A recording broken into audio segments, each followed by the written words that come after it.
Bojan Hodak nggak ada obat sih ya.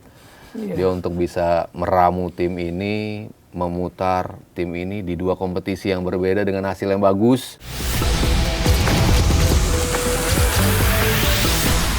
Kalau Borneo FC dengan Fabio Lafuentes pas ya ini kayaknya ya. 10 pertandingan Beruntun ya. menang semua. Ini udah Gila kayak Nilai sempurna. udah kayak Bayern Munchen Bayern Munchen. Liga Indonesia. Apa rahasia Borneo FC bisa sampai sekuat itu? Pelatih dan tim pelatih itu sebetulnya yang paling di highlight ya. Kalau kita bicara kedalaman squad ya lumayan lah. Walaupun kehilangan Lili Pali, Terence Puhiri itu kan sosok-sosok penting mereka, apalagi Lili Pali ya 2 tahun terakhir. Ya tahun lalu harusnya mereka juara lah ya kalau nggak ada Championship Series kan. Tapi nggak ada Lili Pali, tetap aja mereka bisa tampil oke gitu. Dari kedalaman squad di belakang ada Nadeo, di backnya ada Komang Teguh, lalu tengah dan juga depan juga pemain-pemain berkualitas, rata dari sisi kualitas gitu. Mungkin nggak ada yang menonjol banget, tapi as a unit mereka oke gitu. Yang paling menonjol dari itu justru tim kepelatihan. Itu diakui oleh media di sana juga, diakui oleh para pemain juga, bahwa how lo memandang sebuah game, itu lo sudah analyze dengan sangat matang. Jadi ketika mereka lawan Dewa United, ketika mereka lawan Semen Padang, gayanya mainnya beda banget loh. Karena mereka tahu lawan Dewa, gue harus gini, gue defense to counter. Dewa megang bola terus kan, kalau main bola kan sepertiga terakhir nyerang-nyerang terus, tunggu aja defense to counter menang. Semen Padang, lo nggak bisa gitu, karena Semen Padang juga nggak punya kemampuan lo untuk nyerang lo, ya lo harus ngebongkar pertahanan mereka. 2 gaya yang berbeda dari satu tim, itu kan menunjukkan pelatih ini punya kemampuan untuk membaca lawan lo. Dan itu diakui ternyata, analyzing tim itu, terlepas dari dia pernah latih Madura, sebelumnya pernah latih Persita juga, the kawasan juga penting kan, dia tahu itu. Tapi tim analisnya yang luar biasa. Lawan ini gue harus bermain seperti ini, yang jago adalah dia. Kalau ngelewat sini lu jangan belok ke kiri, yang kayak gitu-gitunya tuh dia udah paham betul. Dan pemainnya bisa execute itu. Jadi sejalan nih. Berarti tim kepelatihan terbaik jatuh kepada Borneo FC ya, bukan timnas. Iya. Pak yang ngomong ayo ya Pak yang ngomong. Bendera putih. Tapi sebelumnya kan Fabio juga nggak begitu cemerlang kan sebelumnya. Iya sebenarnya, tapi di sini klop aja gitu. Dan pemainnya tahu dan mau ngikutin, karena dia tahu, pemainnya tahu gitu bahwa ini benar nih yang dikatakan oleh pelatih. Dimulai dari 6 kemenangan beruntun, benar nih works nih apa yang dia ini. Toto 7 kemenangan beruntun, 10 sekarang gitu kan. Kayaknya one of the best starts. Kalau Liga Super kayaknya baru ini deh yang 10. Tapi sebelumnya dulu ada ya 10 apa 11. Persikabo dulu sempat juga belasan pertandingan. Sama Jajang ya, Jajang Nurjaman. Iya. Itu pernah juga gitu. Tapi di era yang ketat seperti ini, 10, sempurna 10, ya 30 poin tuh fantastis.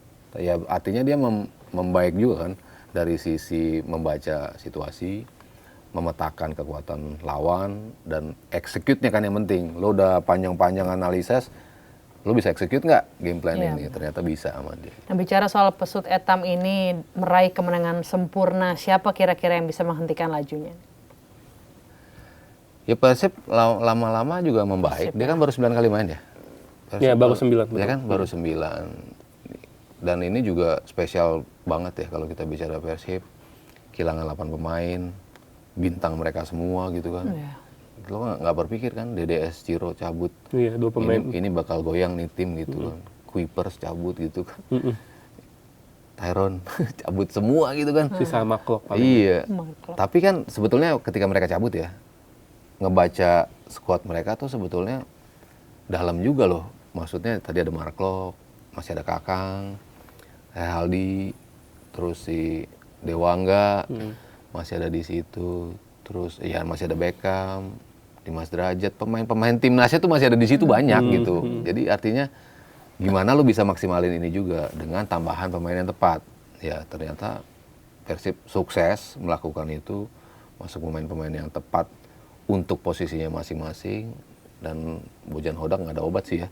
Dia untuk bisa meramu tim ini, memutar tim ini di 2 kompetisi yang berbeda dengan hasil yang bagus. Bintang semua, aduh. Di ASL dia bagus, di ACL 2 dia ACL bagus 2. dan juga di Liga Super. pelan-pelan kan naik. Jadi kalau misalnya ditanya siapa yang punya kans, mungkin dulu kita bicara Dewa, ternyata Dewa Lagi turun Dewa. turun banget gitu kan, walaupun komplit banget skuadnya, gila gitu kan. Kita pikir datang Lillipali, datang Strike, datang Vipers, makin jadi nih barang. Kemarin kan peringkat 2 gitu kan, kita pikir mereka bakal naik gitu, tapi ternyata ada something yang membuat mereka nggak bisa tampil oke.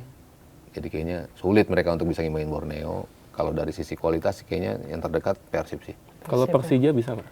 Persija juga Posisi 2 ya sekarang. posisi 2. Itu juga surprisingly keren banget ya dari sisi terutama offense-nya keren banget. Defense-nya Rido sama Jordi Amat ternyata solid juga dari sisi pertahanan. Persija mulai melihat lagi kans untuk bisa menjadi juara ya. Kemarin kan mereka main bagus, Ya. ngasih kesempatan pemain junior, tapi hasilnya nggak ada gitu kan. Sayang gitu, hasilnya nggak sampai ujung gitu. Sekarang udah mulai mau puncak lagi ya, Mas ya. ada kans lah buat mereka. Paling nggak kalau kita bicara ke belakang ya, ke babak-babak akhir, yaitu tim yang akan berbicara ya nanti Persija sama Persib sih. Nah, jadi buat Boboto sama The Jack masih bisa berharap ya. Masih dong. Persib dan Persija bisa Sabar ya. menyaingi Borneo. Borneo ya. Tadi bicara Persib. Persib juga tadi di ACL 2 juga sangat kuat ya. Iya. Bahkan tak terbendung dan berpeluang besar lolos ke babak berikutnya. Menurut Mas Sabto, sejauh mana Persib akan melangkah? Karena ini kebanggaan Indonesia juga nih. Iya. Terakhir nanti kita lawan Lion City. Lion City Sailors ya. 2 kali Selangor kita bisa ngalahin, Lion City. Nanti ya, entar lagi kita main lawan mereka. Iya, tanggal 26. Tanggal 26. Itu ya kalau ngelihat kelengkapan tim, ada Tom Haye di situ, Eliano Renders yang makin gila mainnya. Kualitasnya sih di atas City Sailors dan juga Selangor memang kalau kita bicara kualitas tim. Dan ya mungkin ini satu lagi yang sisi positif lagi yang tadi kita bicara di awal tentang Pak Erick Thohir itu. In a way banyak pemain asing, kesempatan kita untuk bisa menaikkan kualitas tim kita ketika berbicara di kancah regional, kontinental itu akhirnya terbukti gitu kan. Iya. Kalau sebelum-sebelumnya kan Belum nggak- pernah ada kayaknya ya Mas ya. sulit gitu kan. Sulit Selalu menembus kita ya. fokusnya tuh di Liga 1 gitu kan. Tim keluar tuh ya udahlah yang main kalah gitu kan. Ya gimana Liga kita peringkatnya mau naik kalau kita nggak bisa beradu dengan tim-tim dari negara-negara tetangga gitu. Nah sekarang kan mulai menseriusi itu dengan masuknya pemain-pemain yang lebih berkualitas. Kebukti Dewa pun sampai ke knockout juga kan di Challenge League. Artinya 2 tim terbaik kita kemarin juara runner up mulai berbicara di level kawasan yang tadinya kalahan mulu kita kan di situ lawan tim Kamboja aja susah, lawan tim Vietnam susah. Kalau ngelihatnya kan masa sih kita kalah sama mereka gitu. Tapi faktanya di lapangan seperti itu gitu. Jadi kalau kita mau bilang ya Thailand segitu doang, jago liganya bagus mereka gitu loh. Malaysia segitu doang, liga mereka serius gitu. Nah ini kan mulai serius untuk melihat kesempatan di luar. Jadi kalau bicara peluang Persib, besar sih peluang asal ya Haye main serius ya.